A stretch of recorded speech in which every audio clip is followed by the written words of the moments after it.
BAJJO career process finally yaddinganye ne PALLASO oluvannyuma lw'emyaka nga bagugulana promoter BAJJO n'abayimbi specifically naye nga entabwe ebadde nnyo wakati wa PALLASO ono njagala PALLASO ono yaddinganye ne BAJJO twamulabeeko ku kivulu kya BAJJO ekyejjinja najja n'ayimba n'akuba ennyimba n'avaayo n'agamba BAJJO mu lwatu n'amugamba yize sikuyinaako buzibu muganda wange tukole endongo okitegeera baddiŋŋanye kwabo ababiri ani abadde asinga osobwani ku PALLASO ne BAJJO omutegesi aba yeetaaga omuyimbi abayimbi bangi ate bangi promota abadde asurvivinga nga talina PALLASO anti wuliriza PALLASO obutakkanya bwaviira ku alien skin ndowooza bwensuubira obutakkanya bwa PALLASO gwe twabumanya ne BAJJO bwadda obutakkanya bwa PALLASO ne BAJJO in fact PALLASO ne BAJJO obutakkanya bwabwe bwava ku ttutumu PALLASO lyafuna muki mu covid okitegeera n'atandika okweseera jjukira PALLASO y'omu ku bayimbi abali basinga okudawutingibwa wano mu Uganda nga babuusibwa it's okay yali yakubadde endongo yali alina ziyitize ng'akyalina eshiba ziri zizaani nekolabo ye ne Davido zonna ezo yali azirina oba okitegeera ng'akyalina mu TNS yali PALLASO yakoladde erinnya naye ate entabwe teyavaawo awo n'abantu tebawanga PALLASO ki budde PALLASO covid atuuka agenda atandika okujja mpola mpola afulumya buno obuyimba bwe bumalamu afulumya buyimba ky'obulala yakuba ennyimba nyingi mu covid ezaakola obulungi kakati entabwe PALLASO bw'afuna ettutumu yatandika okukula ki okulinyisa ebbeeyi PALLASO abadde mu miliyoni 2 n'andika okuleega miliyoni 5 nga nawe wojja ne miliyoni 5 tazikwata n'alumbira ddala olukoba paka miliyoni 15 kakati ngono omutegesi w'ebivvulu ate jjukira BAJJO y'omu ku bategesi abasinga okuba n'ebivvuluvvulu mu Kampala ne mu Uganda kuba omala aba biggest promoters asobola obba nga akwata kifo kyakumeka kyakuna oba kyakusatu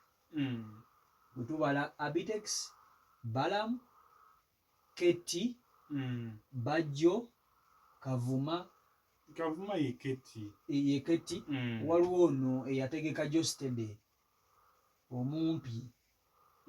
oyo promoto balunywa oyo bayasi abo bonna abo bajuniya abo tobaleeta abo bajuniya tobaleeta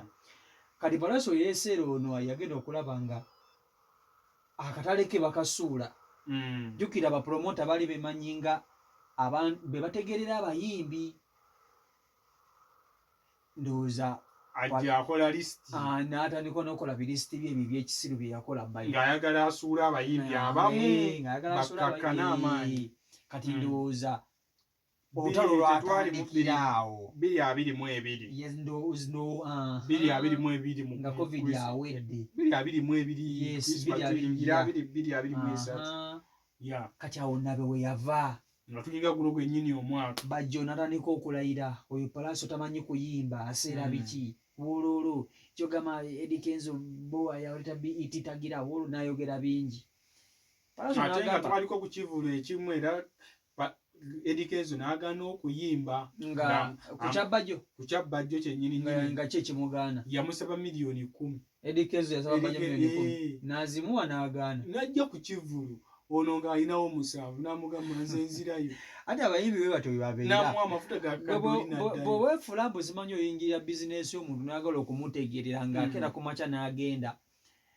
n'ateeka ssente mu luyimba lwe ate gwe noyagala omuwa obuswazi okuva olwo ne bafuna obutakkaanya okuva olwo yes bafuna kati ebyali enisikini byagenda okujja ngo nayongererako nnuggwa okyegedde ayongerako bongezi BAJJO ng'ayongerako bongezi kola naani PALLASO kati okuddingana kwabwe nze ndaba okwawukana kwa Bitex ne BAJJO na Alien Skin aba basatu wakati Pallaso yakuba Alien Skin empi Alien Skin omuntu yavayo okusooka omuteeka ekivulu yali ani Bitex ate nga bakolagana nani bakwatagana wamu BAJJO kuba BAJJO ne ku kivulu kya Alien Skin yennyini BAJJO yategeka eri mu parking wategekebwa ono n'ategeka munda wonna ne wajjula. BAJJO yalina advertising manager w'ekyo ekivulu ye stage manager obulango bwe yakuba ku TikTok ku social media n'abawalabu baaliko ng'akola live n'agamba nti Alien Skin kino Alien Skin omumumanyi Alien Skin ng'apromotinga Kimenke naye Kimenke we yabavaamu Kimenke teyabavaamu yababuuka nti kibayuza babbi ye yagamba babbi bayuza nti promoter ajja nakozesa n'ayagala okulinnyirira kati obwentebe bwe yava kati ate ne Pallaso ekyamukoledde nti omuntu bano gwe barelatinzeeko okuddingana ne BAJJO ate ye muntu omu gwe yakola ki gwe yakuba oba gwe yakosa kati kyekyabanguyidde okugatta naye tekibakuba ekyo era singa tebalibona naye ekyomukiso bonna bakozi ba ssente ono bwajja ne ssente ng'onaalaba ayita agenda n'akola ate kiki ojja n'okola era n'obwese Luganda mu ndongo bwetaagisa naye ate buli muntu alina engeri gye yeekwatamu kuba olaba nga bamaze ebbanga nga tebali bonna oba okitegeera Pallaso abadde akola bibye BAJJO abadde akola bibye nga beevuma wano beevuma wali mu Mayanja family BAJJO abadde ayagala ani omumirikwesi nga ye era abadde ayimba era Kamiliyoni bakolagana bulungi nnyo ng'ayimba nabadde surprised nnyo okulaba Pallaso ku kivulu kya BAJJO so surprised alina okubeerako kuba alina endongo kati nedda ogenze ebusoga ogenda batwalira muyimbi endongo yakendeeramu etya Pallaso takyayina ndongo ayongere ku ndongo ennyimba zaalina ze yakuba enkadde zimalamu kati ze bakuba naye n'asituka kale zinyumira abantu lwakuba nti Pallaso bagamba nti endongo yakendeeramu kolabo teziba zize abaana bamusasula n'akola kolabo naye nga alina right okugipafominga kati Kamiliyoni yakoze batambuza buli wamu bw'obulira namulabe ka video ka Kamiliyoni ng'ali mu nnyonyi ng'ayimba who is the girl ayagala eze takyaziyimba luligani lwe lw'amaanyi nze kyendaba Kamiliyoni kati agezaako okutumbula bitone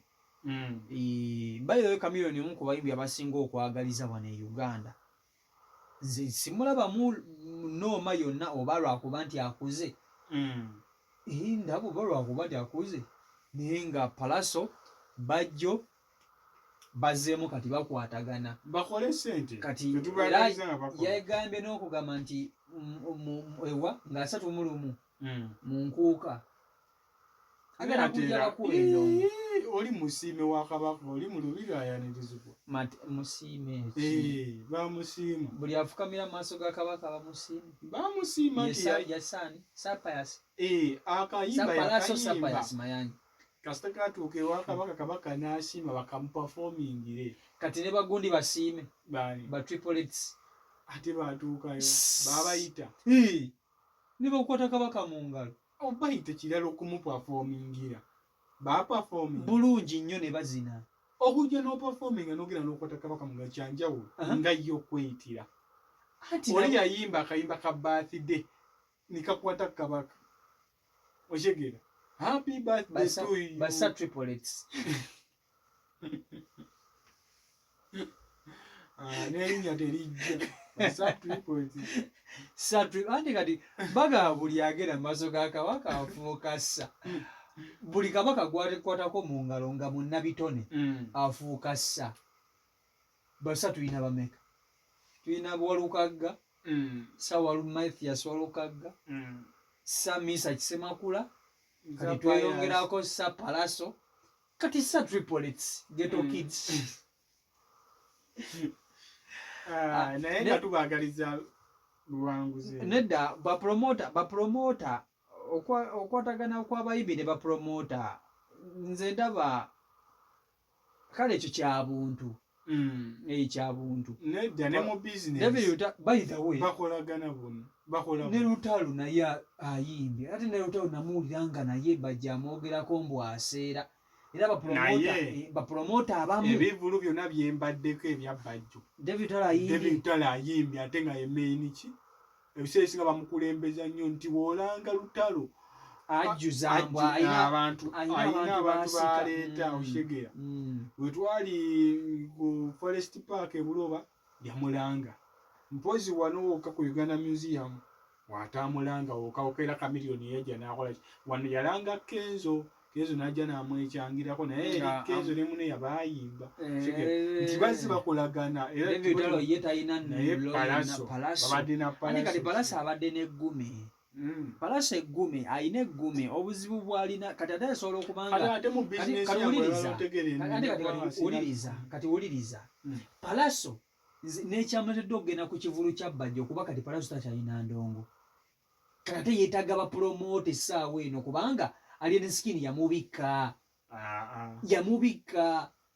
Palaso takyalina ndongo naye ate bonna buli lunaku lwe lumu oli abadde ejjinja ng'agenze kuddingana n'oli ono ye abadde eno ku Galaxy aye naye kyakoze eyo ati wuliriza kati essaawa zino amasannyalaze Alien Skin g'alina kati Palaso ayagala kukomawo naye agenda kwesuula ani Palaso Alien Skin tasobola gwa Alien Skin tasobola ate Alien Skin tasobola nze kati kyendaba Alien Skin singa yali wakuva mu ndongo yali bale Desemba yamu kubanga Desemba twagituukamu yagamba guno omwaka akoma Desemba akyamulumu kale nenga Palaso kweru lwennyini lwalemezaamu n'agamba kibu gyekiri lwagenda oggwa tekisoboka lwakuba Nkwakyo Festivals ekyendabye ayina akantu kagenda okuteekawo ka trick kiyinza obutaba mu Namboole naye ayina okuteekawo eggwanga nerikyuka walina obaawo attention ku yenga lwomu nkisuubira ekivulu tekigenda bbaawo ekyo kyondi 100% ekivulu tekigenda bbaawo naye ayina okuteekawo ka diversion ne kajja gyali azannya obubadi katulinde bwetuli nze nja kulaba bwana batagenda bbaawo nzikaninde endala tosobola kufuna venue mpya mu society ekisooka eri nice looking erabika bulungi bakagijjako engalo ojja ogirinyirire nedda omuddo omusajja yakagusimba anti kyogamba ojja ogirinyirire n'abantu bo ekyo kiveeko ojje ogaye gwotegese tolanze tofunye saponsa toyina kyokoze naye gwe just ng'ogenda bugenzi oyogera kunnakivubo jandiba bamuwaddeyo akasente apromotinge enewe kale ekisaawe bayinza okuba nga hamu yamuwaddeyo akasente apromotinge ekisaawe